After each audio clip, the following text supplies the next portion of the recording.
Hello student, आज हम class 9 science की वर्कशीट 24 को डिस्कस करेंगे।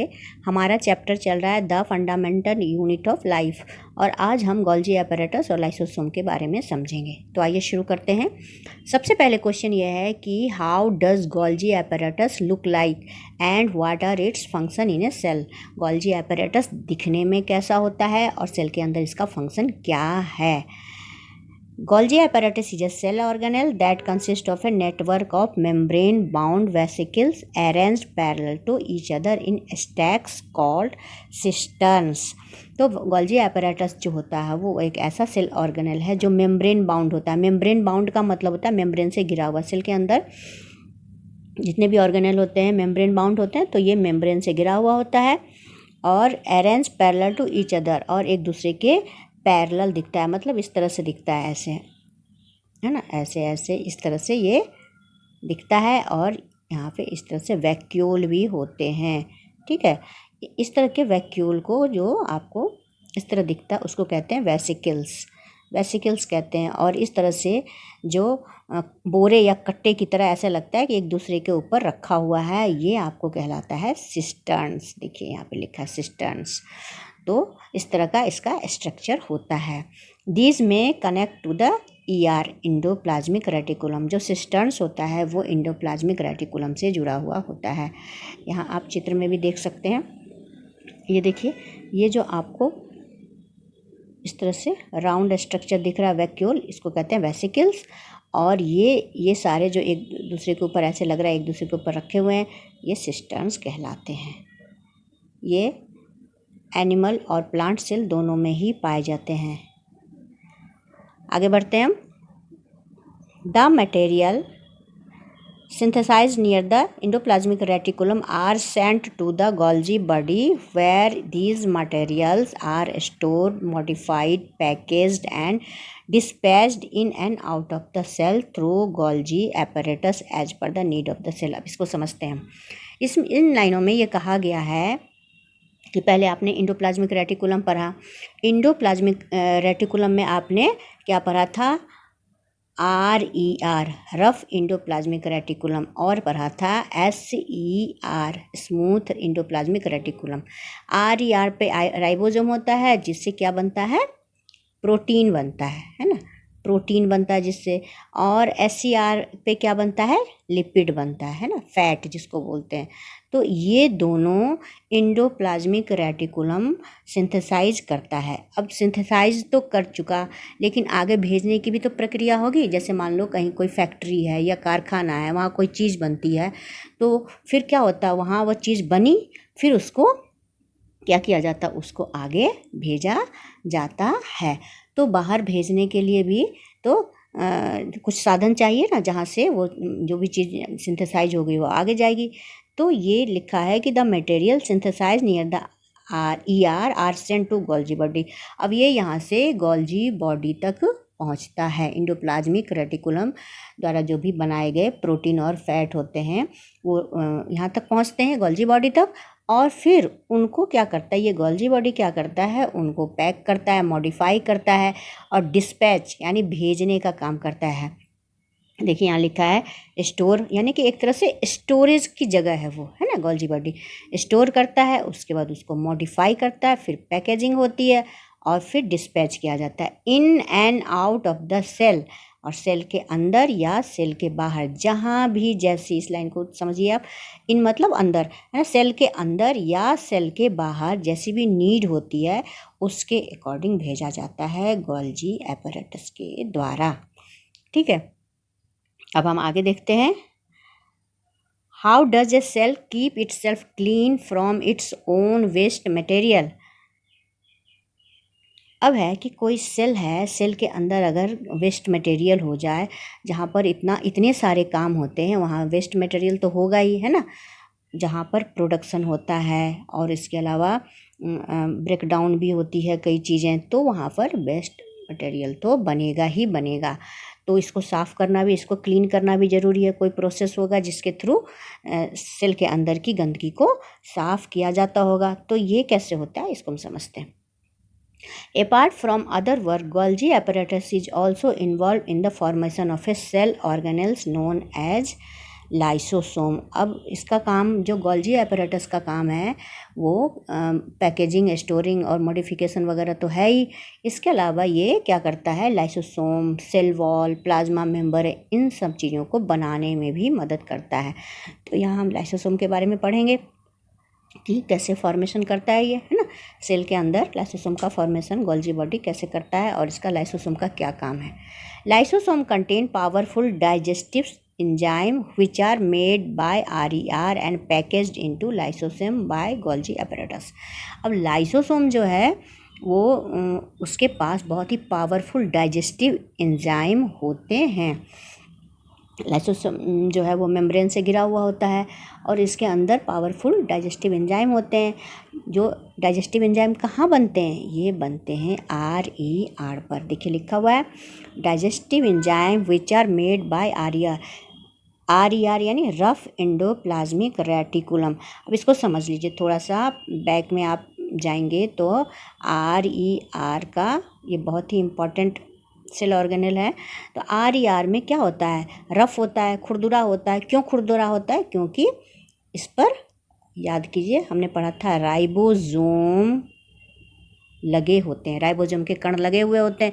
और राइबोसोम का काम क्या है, राइबोसोम का काम है प्रोटीन सिंथेसिस, है ना, प्रोटीन बनता है यहाँ पे। तो जब प्रोटीन सिंथेसिस का काम होता है राइबोसोम का, तो प्रोटीन जो है वो एंजाइम में, हार्मोन में, सब में पाए जाते हैं। तो जो RER प्रोटीन बनाता है उसके कुछ भाग जो हैं वो डाइजेस्टिव एंजाइम के रूप में लाइसोसोम में मौजूद होता है। These enzymes are capable enough to break down or digest all organic material। अब ये जो डाइजेस्टिव एंजाइम होते हैं वो पावरफुल इसलिए कहा गया कि ये सारे ऑर्गेनिक मटेरियल को ब्रेक डाउन कर देते हैं।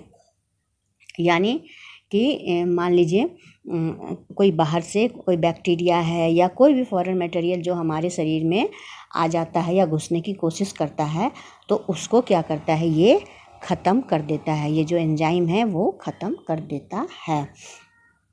और इसके अलावा भी लाइसोसोम का काम है। Lysosome are the waste disposal system of the cell. जैसे कि कहीं पर भी आप देखिए, आपका स्कूल है या आपका जहाँ आप रहते हैं, तो वेस्ट मटेरियल को ख़त्म करने के लिए कोई ना कोई तरीका होता है जहाँ पर कि वेस्ट चीज़ को डिस्पोज ऑफ किया जाता है। तो सेल के अंदर वेस्ट को डिस्पोज करने के लिए ये लाइसोसोम जो है ये मदद करता है। They digest any foreign material और worn out cell organelles and keep the cell clean. बहुत ही इंपॉर्टेंट है, बहुत ज़्यादा इंपॉर्टेंट है कि ये बाहर से कोई भी तरह की फॉरेन मटेरियल, मतलब बाहर की चीज़ें हैं ना, सेल के बाहर की चीज़ें जो उसको नुकसान पहुंचा सकती हैं, ऐसी चीज़ें अगर उसके संपर्क में आती है तो वो उनको ख़त्म कर देता है। जैसे कि आपने WBC का नाम सुना होगा, वाइट ब्लड कार्पसल्स। तो हमारे शरीर में कोई भी बैक्टीरिया, वायरस या कोई भी जीवाणु हमारे शरीर के संपर्क में आते हैं तो ये उससे लड़ता है और उससे सेल को बचाता है। तो इसी तरह से ये लाइसोसोम जो है ये सेल को क्लीन करने का काम करता है और किसी भी तरह के बाहरी नुकसान से सेल को बचाता है। यानी बाहर की कोई भी चीज़ जो है वो किसी तरह से इसको इन्फेक्टेड नहीं कर सकती है, सेल को बैक्टीरियल इन्फेक्शन से बचाता है। But sometime due to disturbance in cellular metabolism, if the cell gets damaged, these lysosome must burst and its digestive enzyme start digesting their own cell, thus they are called as suicidal bag of the cell। अब इसको समझिए कि कभी कभी क्या होता है कि उस सेल के अंदर, यहाँ लिखा हुआ है देखिए, सेल के अंदर कभी कभी डिस्टरबेंस की वजह से, सेल मेटाबॉलिज्म में किसी भी तरह की डिस्टरबेंस होती है, तो उससे क्या होता है, जब जो भी सेल पुराने होंगे टाइम के साथ वो क्या होंगे, वो ख़राब होंगे, है ना, और वे वेस्ट हो जाएंगे। उनको सेल को ख़त्म करना ज़रूरी हो जाएगा।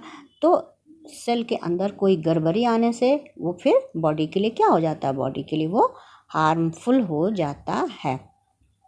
तो ऐसे हार्मफुल सेल को हटाना ज़रूरी है। तो इस स्थिति में क्या होता है कि लाइसोसोम जो है वो ब्रस्ट कर जाता है। है ना, ब्रस्ट करता है और ब्रस्ट करने के साथ इसके अंदर जो भी डाइजेस्टिव एंजाइम होते हैं वो अपने ही सेल को डाइजेस्ट कर जाते हैं, यानी खा पका जाते हैं, अपने ही सेल को ख़त्म कर देते हैं, डाइजेस्ट कर देते हैं। इसीलिए इनको सुसाइडल बैग ऑफ सेल कहते हैं। बहुत ही इम्पॉर्टेंट है, बहुत इम्पॉर्टेंट है। ये क्वेश्चन पूछा जाता है कि लाइसोसोम को सुसाइडल बैग ऑफ सेल क्यों कहते हैं। तो आपको ये लिखना है कि जब भी सेलुलर मेटाबॉलिज्म में किसी भी तरह की गड़बड़ी आ जाती है तो फिर क्या होता है, देखिए ये लिखना, due to some disturbance in cellular metabolism if the cell gets damage lysosome में burst and digestive system start digesting their own cell, है ना, इसीलिए इसको सुसाइडल भी कहा जाता है। ब्रेकडाउन होता है, उसके दौरान क्या होता है, लाइसोसोम जो है ब्रस्ट कर जाता है और इसके जो एंजाइम होते हैं वो अपने ही सेल को खा जाते हैं, इसीलिए इसको सुसाइडल बैग ऑफ सेल कहा जाता है। अब यहाँ पर चित्र में भी इसको दिखाया गया है, देखिए लाइसोसोम इस तरह से ओवल है ना, ओवल इस तरह से आपको शेप इसकी दिखाई गई है। अब क्वेश्चन आंसर देख लेते हैं। What is the importance of Golgi apparatus in a cell. अच्छा, इससे पहले गोल्जी एपरेटस के कुछ फंक्शन को यहाँ समराइज किया गया, इसको भी हम देखते हैं। पहला है storage, modification and packing of substances. Golgi apparatus का काम क्या है, स्टोर करना, है ना, जो भी प्रोटीन लिपिड ये सारी चीज़ें जो बनी उनको स्टोर करेगा, फिर मॉडिफाई करेगा, है ना, और फिर पैक करके उनको आगे भेज देगा। Conversion of simple sugar to complex sugar, simple sugar से कॉम्प्लेक्स शुगर में कन्वर्ट करना भी, ठीक है, सिंपल शुगर को कॉम्प्लेक्स शुगर में कन्वर्ट करता है। Involve in formation of lysosome, lysosome को बनने में मदद करता है ना, cell wall, plasma membrane, lysosome, इन सब के बनने में गोल्जी एपरेटस मदद करता है। लाइसोसोम का फंक्शन देखते हैं। कीपिंग द सेल क्लीन, सबसे पहले तो ये जैसे स्कैवेंजर होते हैं ना जो साफ सफाई करते हैं, तो उस तरीके से इसका काम भी सेल को बिल्कुल साफ़ सुथरा गंदगी मुक्त रखना है, यानी किसी भी तरह का वेस्ट मटेरियल इसके अंदर नहीं रहना चाहिए। प्रेजेंस ऑफ डाइजेस्टिव एंजाइम, और दूसरा है कि इसके अंदर डाइजेस्टिव एंजाइम होते हैं जिसके कारण जो टर्न ऑफ जो होता है सेल का, सेल जो ख़राब हो जाता है उसको ये पचा जाता है। Also known suicidal bag of the cell, और इसको सुसाइडल बैग ऑफ सेल भी कहा जाता है। चलिए अब क्वेश्चन आंसर करते हैं। क्वेश्चन आंसर पहला है, what is the importance of Golgi apparatus in a cell. Cell में गोल्जी एपरेटस का क्या काम है, तो ये ऊपर ही दिया हुआ है आपके, यहाँ देखिए। The material synthesized near the ER are sent to the Golgi body where these material, इसमें प्रोटीन लिपिड आ जाएगा, are stored, modified, packaged and dispatched in and out of the cell। यहाँ इतना लिख देंगे, है ना, ये इसका फंक्शन हो गया। दूसरा है ये इसकी इम्पोर्टेंस है ना, इम्पोर्टेंस ऑफ, ये आ जाएगा फर्स्ट क्वेश्चन। सेकेंड है, describe the structure of Golgi body, इसका स्ट्रक्चर बताना है, तो स्ट्रक्चर तो ये ऊपर ही दिया हुआ है। Golgi body is a cell organelles, यहाँ से लिखते जाएंगे और यहाँ तक लिख देंगे। ये हो गया आपका क्वेश्चन नंबर 2, है ना, क्वेश्चन नंबर 2 का आंसर हो गया ये। क्वेश्चन नंबर 3 है, why lysosomes are called suicidal bag of the cell. Lysosome को क्यों कहते, तो ये यहाँ पर आपका लिखा हुआ है, देखिए। Sometimes due to disturbance in cellular metabolism if the cell gets damaged these lysosome, यहाँ से पूरा लिखते हुए यहाँ तक आप लिख देंगे। ये हो गया आपका क्वेश्चन नंबर 3 का आंसर। अब क्वेश्चन नंबर 4 है, where is the enzyme present in lysosome get prepared, तो आप लिख देंगे the enzyme present in lysosomes get prepared in RER, कहाँ बनते हैं ये, रफ एंडोप्लाज्मिक रेटिकुलम में बनते हैं। इस तरह से आपकी ये वर्कशीट ख़त्म हो गई और मुझे आशा है कि आपको ये अच्छी तरह से समझ में आई होगी। अगर अच्छी तरह से समझ में आई है तो अपने फ्रेंड के साथ इसे ज़रूर शेयर करें। Thank you.